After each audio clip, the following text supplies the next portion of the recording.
Welcome back, everyone. In today's lesson, we're going to start Chapter 8. So I'm here on the first page of the Chapter 8 lecture note outline. And in Chapter 8, we're going to be learning about a modern version of the atomic theory. So far, we've kept our description of the atom fairly simple. We've discussed there's a nucleus with subatomic particles called protons and neutrons. And then on the outside of the nucleus, we have electrons, and we've discussed the fact that metals lose electrons to form cations, and nonmetals generally gain electrons to form anions. Now, it turns out in the early 1900s, scientists began to notice certain interesting phenomena. For instance, when light interacted with matter. And this interaction of light with matter led to scientists understanding at a deeper level the structure of the atom. Now, what we're going to do is learn about what those scientists observed and the types of conclusions that we're able to draw from those observations. To start us off down this path, we need to first discuss light, because understanding this modern atomic theory requires us to understand the ways in which light interacts with matter. While we are all familiar with visible light as it is present all around us, it might be difficult sometimes to understand where light actually comes from and how it is made. In the simplest possible terms, light happens when we move a particle, specifically a charged particle, around in an electromagnetic field.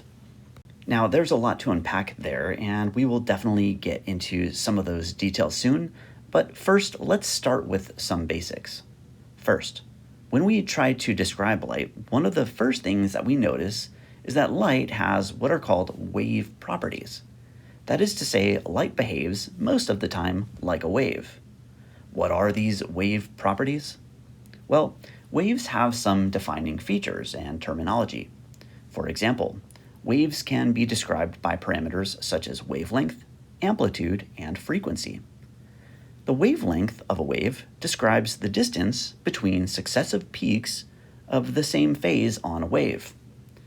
Two peaks have the same phase when they are on the same side, either above or below, the midline or baseline of the wave. What does wavelength have to do with light?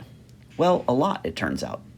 When we see two different colors of light, red or blue for example, we are actually looking at light with two different wavelengths. Blue light has a shorter wavelength, and red light has a longer wavelength.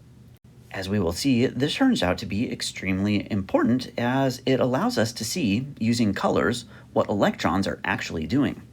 Now, we can also describe waves in terms of amplitude. Amplitude describes the height of a wave's peak. When you turn up the volume, for example, you are increasing the amplitude of the sound waves that you hear. Similarly, if you turn up a dimmer switch on a light and the light gets brighter, what you're doing is increasing the amplitude of a wave, specifically the wave that belongs to that light. What about frequency? Frequency describes how fast a wave is moving through a point, and that point is somewhere on the baseline. So you can look at that point and count how many times a wave actually moves through the point, and that would be the frequency. It turns out that frequency and wavelength are inversely related to each other. What I mean by that is when one goes up, the other goes down. That's an inverse relationship. To think about how this works, imagine making splashes in a body of water. When you make a lot of fast splashes by hitting the water quickly, a bunch of waves move outwards and they are close together. There is a high frequency of waves in this case, meaning there are more waves happening per second if you look at some point where the waves are passing through. That also means that the waves must be closer together. That is, they have a shorter wavelength. Now imagine the opposite situation where you're not splashing very quickly. You're splashing very slowly. The waves move outward from the place where you're splashing, but we have a slower frequency. There's less waves passing through the same point per second. We also have the waves being stretched out. That means we've increased the wavelength. So there's an inverse relationship here. The high frequency waves, that is when frequency is high, have a shorter wavelength. But when the frequency is low, we have a larger wavelength. So as one goes up, the other goes down. So all waves have these properties. They have a wavelength, an amplitude, and a frequency. But light is not exactly like all other types of waves. It also has some other interesting parameters that we need to talk about. For one, light doesn't have a mass. It's actually a massless thing. We can't weigh it. We can't figure out how many grams it has because it actually has zero mass. It also has a very interesting velocity. Light has the absolute maximum velocity that anything in the universe can have. This cosmic speed limit turns out to be 3.0 times 10 to the 8th power, and that's in units of meters per second. So it turns out nothing, even light, can go faster than that upper speed limit of the universe. So like all waves, light has a wavelength, an amplitude, and a frequency. Unlike other waves though, it doesn't have a mass and it has an incredibly high velocity. Now let's talk about one more parameter of light, and that is the energy of light. To understand how the energy of light works, it's pretty easy for us to think about it in terms of wavelength and frequency. Now let's go back to this idea I was talking about earlier where we're splashing a puddle and making waves. What do you think has more energy? When we have a high frequency of waves, where we have a lot of them hitting the same place at one time, or when we have a low frequency of waves? Well, that's right. It's higher energy when we have a higher frequency. So the energy of light is directly proportional to the frequency of that light. Now, we also know that frequency and wavelength are inversely proportional.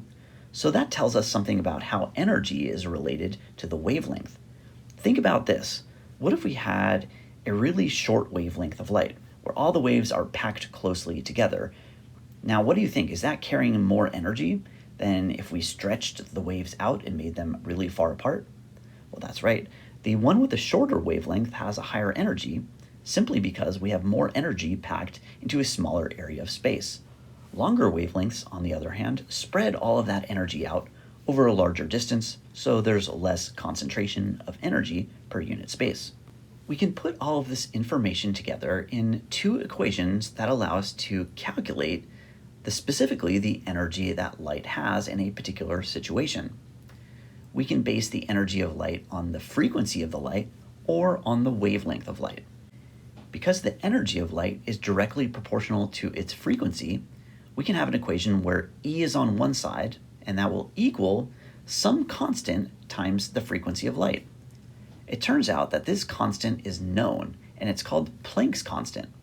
The symbol for Planck's constant looks like an H with a little diagonal line going through the top part of the H.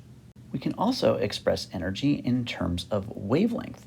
When expressed in terms of wavelength, we have to bring in the speed of light, and for the speed of light, we use the symbol c. The formula for energy in terms of wavelength is E is equal to Planck's constant times the speed of light divided by the wavelength. Remember, wavelength and energy are inversely proportional. So when I increase the wavelength, I decrease the energy. When I decrease the wavelength, I increase the energy.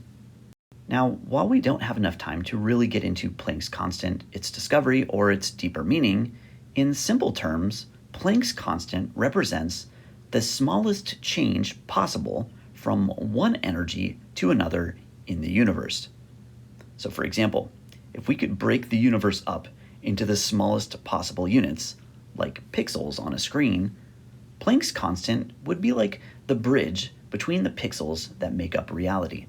Now, as I mentioned earlier, visible light, that is, the light that we can see with our eyes, is really just a small fraction of an entire spectrum of other kinds of non-visible light that we refer to as the electromagnetic spectrum. So what I want to do next is go onto the next page and start looking at other areas of the electromagnetic spectrum beyond visible light. And then we're going to look at how light interacting with matter led to the development of a new field of science called quantum mechanics. As I mentioned, visible light is a form of electromagnetic radiation with wavelengths within a range that we can see with our eyes. These waves of light are generated when a charged particle, like an electron, moves around in an electromagnetic field. What exactly is an electromagnetic field? You can think of an electromagnetic field a little bit like that body of water or puddle that we were talking about earlier, except it isn't water. It's everywhere throughout space, and it is caused by things like protons, electrons, and magnets. When a charged particle moves around in an electromagnetic field, it generates waves, just like if we move something around in a body of water. Suppose a charged particle moves around in the electromagnetic field very fast. The waves it generates move outward and are packed close together. They have shorter wavelengths and higher frequencies, just like if you splashed a puddle faster. Our eyes can detect waves that are separated by a distance around the size of single-celled organisms like protozoa. If a charged particle is moving so fast that it generates waves with shorter wavelengths, our eyes can't see them anymore. Now, that doesn't mean they aren't there, it's just that we can't see them with our eyes. These waves have higher energies because they are moving faster and are packed in closer together. Here we get into waves with wavelengths the scale of molecules. This is UV radiation, or ultraviolet radiation, which can cause sunburns and eye damage. Now, if that particle moves faster and faster in the electromagnetic field, we get waves closer and closer together, where the distance between them approaches the size of atoms. This is the realm of X-rays, which can pass through human bone and tissue and cause damage to organs. Now, if that same charged particle starts generating waves shorter than this, we start to get into the smallest possible wavelengths. Those are the size of atomic nuclei. Here we have waves that are called gamma radiation, which have immense energies. On the other end of the spectrum, we have longer wavelengths than our eyes can detect. These slower moving waves give us infrared, which means beyond red, the microwave, and the radio wave portions of the electromagnetic spectrum. Radio waves, for example, are generated by something called an oscillator, which moves electrons around a circuit, which provides the electromagnetic field for the charged particle. When hooked up to an antenna, the radio waves can be transmitted and received. Now, we can't see or hear these radio waves without a radio, but they are moving all around us, bouncing off buildings and out into space. So if we look at the electromagnetic spectrum from a bird's eye view, we can see that the visible portion, the part of this spectrum that we can see, consists of a small slice of wavelength throughout a continuum that includes waves that have wavelengths that are larger than buildings, all the way down to waves that are packed in closer together than the diameter of the atomic nucleus. If we focus in on the visible portion of this spectra and we consider the energy of the waves that generate various colors, for example, if we look down towards the ultraviolet region, but still in the visible portion of the spectra, so colors that are deep purple, these have shorter wavelengths than if we look on the other end of the spectrum towards the red end, getting close to infrared. Those have longer wavelengths, and necessarily they also have lower energies because they do have longer wavelengths. So we go from a place of high energy down at the violet region up to low energy on the red region. Now, in order for us to study the way in which light interacts with matter, we need to have some way of measuring it. We need to be able to measure things like the frequency and the wavelength. Once we can measure those things, we are able to see changes and try to understand what those changes actually mean. One of the most important tools that scientists have in our study of light and how matter interacts with light is the prism. Prisms are a fundamental component of various instruments in science called spectrometers. Spectrometers are a type of laboratory instrument that measure the electromagnetic spectrum or some part of the electromagnetic spectrum. Spectrometers that deal with visible light often use some kind of prism. The prism's job is to separate the light which enters it. It does this based on its material properties, and specifically, it separates the light which enters it based on the light's wavelength. When light is emitted from something, very often that light is a combination of waves with different wavelengths. Light from the sun, for example, which might look white or yellow to us, is actually a mixture of waves with different wavelengths. When we see a rainbow in the sky, we are seeing water in the air act as a sort of prism, separating out the individual waves of color from the mixture we call sunlight. A physical prism made out of glass or some other material does exactly the same thing. Light enters the prism, and the prism, because of the type of material it's made out of, causes the waves in that light to become separated so that we can see individual colors like red, orange, yellow, green, blue, and violet. These colors each have their own wavelengths and energies. In this way, a spectrometer lets us peek into the type of light that we have. So say, for example, we did an experiment on one side of the prism, and that experiment emitted light. We could pass the light from that experiment through a prism to give us a deeper insight into what's actually going on by looking at the different colors that are actually in that light that passed through the prism from our experiment. This science and technique is called spectroscopy, and we use spectroscopy all over the sciences. For example, in astronomy, we use spectroscopy to look at the light that distant stellar objects emit, and we pass that light through various types of prisms to see what colors there are in that light.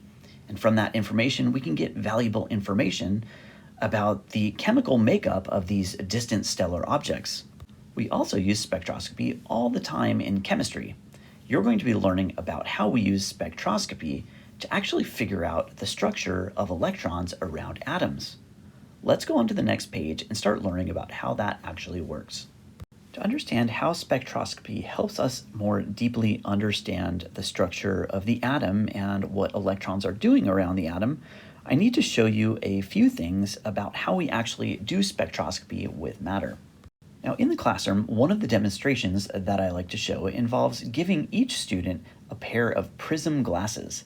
These look a little bit like the types of glasses that you used to get when you go to a 3D movie, except instead of being blue and red, they're actually a screen, a clear screen over your eyes that's actually a material that's prism.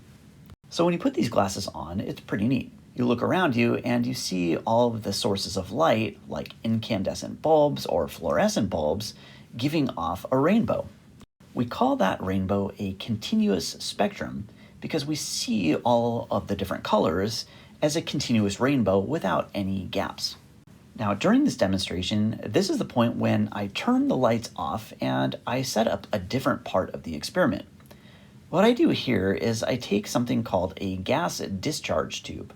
What these are glass tubes that were originally completely evacuated, so everything was removed, but then they were charged or filled with certain types of other pure gases. So for example, some of these tubes have nitrogen gas, others have hydrogen gas or oxygen gas, and then we have a bunch of tubes with the noble gases. Now what we do is take these ordinary looking glass tubes and we put them inside of this device. Now this device is a lot like what you would put a fluorescent bulb into. It allows an electrical current to pass through this glass tube because the glass tube has electrodes on it. And when we turn the switch on, when we look at these glass tubes, we see they glow really interesting and beautiful colors. A lot of the halogens, for example, have very vibrant colors like purple and red and blue. Now what's really interesting though is when we look at these illuminated glass bulbs with these prism glasses. What we see looking at these pure substances being excited with that electrical current is something both beautiful, fascinating, and mysterious all at the same time.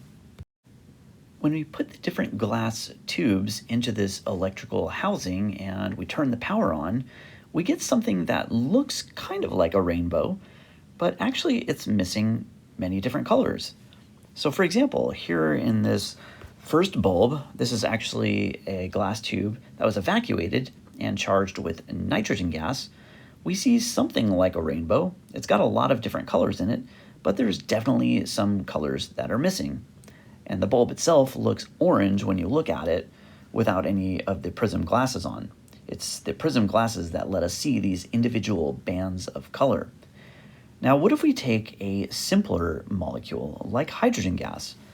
This second example that I have here is actually a glass tube that was evacuated and charged with pure hydrogen gas. Notice that over here, we have something a lot less like a rainbow than even with nitrogen. We're missing most of the colors. In fact, we really only have 3 bands of color here with hydrogen. You can think of this a bit like a barcode for a particular element. For some reason, when we heat these gases up, they start emitting light, and for some other strange reason, they each only emit their characteristic patterns of light, which is very interesting.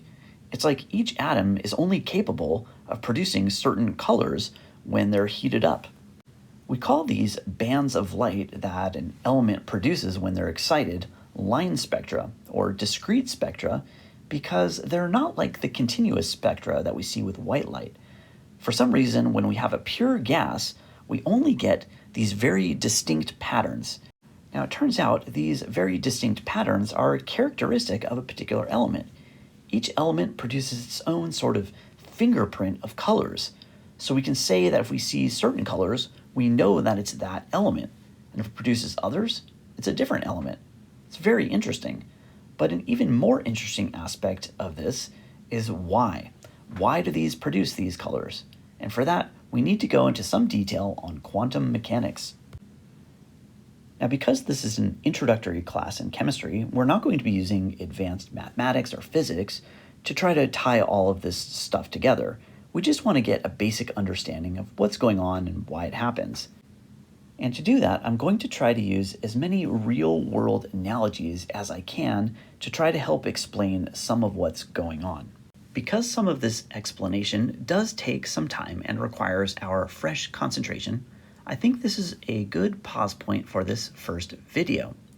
In the second part of this video, we will talk about where these line spectra actually come from and what they mean for our understanding of the atom. I hope you're doing well. Please let me know if you have any questions, and I will see you in the second part of this video series.